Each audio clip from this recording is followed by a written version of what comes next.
प्यारे विद्यार्थियों, आज हम भूगोल विषय बीए पार्ट सेकंड में पेपर सेकंड राजस्थान का भूगोल में जो आज हमारा टॉपिक है अपोहा तंत्र, इसका अध्ययन करेंगे। सबसे पहले राजस्थान अपोहा तंत्र का परिचय देंगे।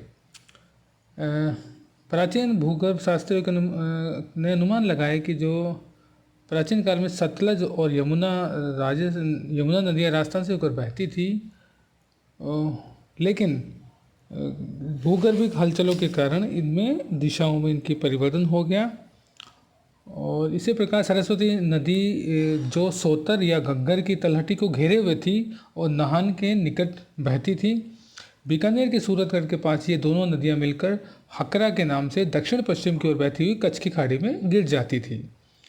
राजस्थान में महान भारतीय जल विभाजक ये जो नदियों के जल को बंगाल की खाड़ी और अरब सागर की ओर बांट देता है। ये जल विभाजक अरावली अक्ष के सहारे सामल झील से अजमेर के दक्षिण तक फैला हुआ है। अरावली के पश्चिम और दक्षिण भाग की नदियां अरब सागर की ओर बहती है। इन नदियों में लूनी, सुकड़ी, बनास, साबरमती और माही प्रमुख हैं और पूर्व पार्श्व में बनास अपनी मुख्य सहायक नदियों जैसे खारी, मानसी और मोरेल के साथ बाईं तरफ बहती है। उदयपुर से थोड़ी ही उत्तर में सायरा व गोकुंदा के उत्तर पूर्वी ढलान, जहाँ बनास, बेडच व आयड़ नदियों के उद्गम स्थल है, वहीं इन्हीं पर्वतों के दक्षिण पश्चिमी ढलान जवाई, सई, साबरमती और वाकल नदियों के उद्गम स्थल हैं।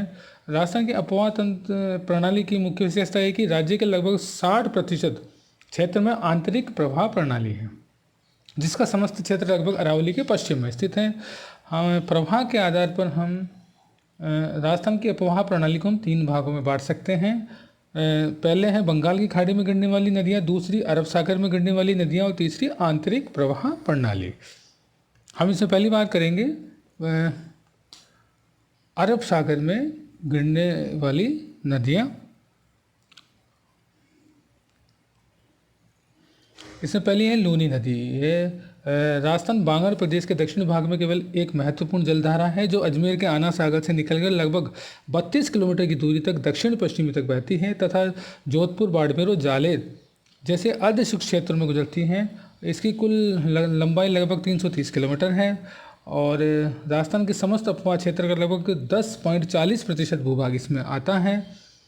और अरावली के पश्चिम ढाल से कई छोटी छोटी जलधाराएं जैसे लीलड़ी, गुहिया, बाड़ी, सूकड़ी, जवाई, मीठड़ी, जोजरी और सागाई निकलकर लूनी नदी में मिल जाती है। लूनी नदी का जल बालोतरा तक मीठा है, लेकिन इसके पश्चात इसका जल खारा हो जाता है और बाद में ये कच्छ की खाड़ी में गिर जाती है। दूसरी नदी है माही नदी। ये मध्य प्रदेश के अममोरू जिले से निकलकर उत्तर की ओर बहने के पश्चात खांडू के निकट राजस्थान के दक्षिण भागों में स्थित बांसवाड़ा में प्रवेश करती है। यह नदी नरवाली तक बहने के पश्चात दक्षिण पश्चिम दिशा की ओर लगभग 576 किलोमीटर बहने के बाद खंभात की खाड़ी में गिर जाती है और राजस्थान में इसकी लंबाई की बात करें तो 171 किलोमीटर है। ये नदी डूंगरपुर की दक्षिणी सीमा बनाती हुई फिर बांसवाड़ा जिले के मध्य में प्रवाहित होती है। मुख्य सहायक नदियाँ सोम, जाखम, अनास, चाप और मोरेन हैं और इस नदी पर ही बांसवाड़ा में माही बजाज सागर बांध बनाया गया है। माही नदी को हम बांगड़ी एवं कांटल क्षेत्र की गंगा भी कहते हैं। तीसरी जो हमारी नदी है सोम नदी, इसका उद्गम स्थल उदयपुर के बीछा मेड़ा स्थान में है।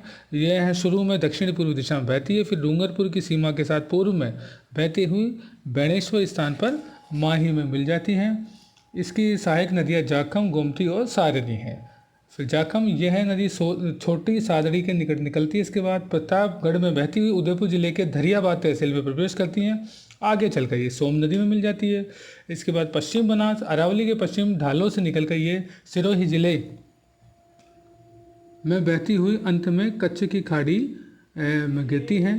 साबरमती नदी, इसका उद्गम स्थल उदयपुर जिले के दक्षिण पश्चिम भाग में होते हुआ ये उदयपुर में बहुत कम बहती है। इसका अधिकतर प्रवाह गुजरात में है और ये खंभात की खाड़ी में गिर जाती है।